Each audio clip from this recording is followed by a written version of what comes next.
खुद नमस्कार प्रणाम। हम कहना क्या चाहते हैं, कैसे कैसे लोग रहते हैं यार यहाँ पर। तो हम कहना यही चाहते हैं कि आज जो है पोस्टर जो है रिलीज कर दिया गया है दीपक सिंह जो ऑफिशियल पेज से, जिस गाने का नाम है कलकतिया राजेश में गाया हमारे पावन सर पवन सिंह जी, और जो है फिर से जो है तरकता धरके जो है डांस सजाइए हमारे सौम्या पांडे जी। इसका जो है मोशन पोस्ट रहा है तो पूरा गर्दा गिरा दिया है मात्र।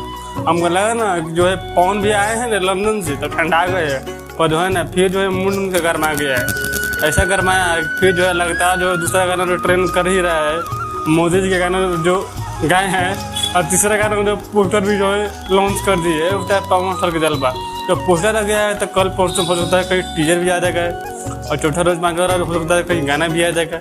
तो उसमें देखने वाली बात है इसका जो है टीजर आएगा तो कितना धमाकेदार होने वाला है। और सुनने में भी आ रहा है हर गंगा जो है जल्द ही जो है ट्रेलर जो है रिलीज होने वाला है, और ट्रेलर से पूरा कंफर्म हो जाएगा कि जो है एक जो है फिल्म कब लगेगा आपके सिनेमाघर में। आगे मिलते हैं कल या परसों जब भी जो इसका जो है टीजर आएगा, उसके बाद हम पूरा अपडेट लेकर आपके साथ हाजिर होंगे। अब तक लिए आप लोग कहाँ पर रहिए, खुश रहिए, मस्त रहिए और ढेर सारा प्यार और आशीर्वाद देते रहिए। सारे भैया पवन भैया सबको भी आएंगे टूटे।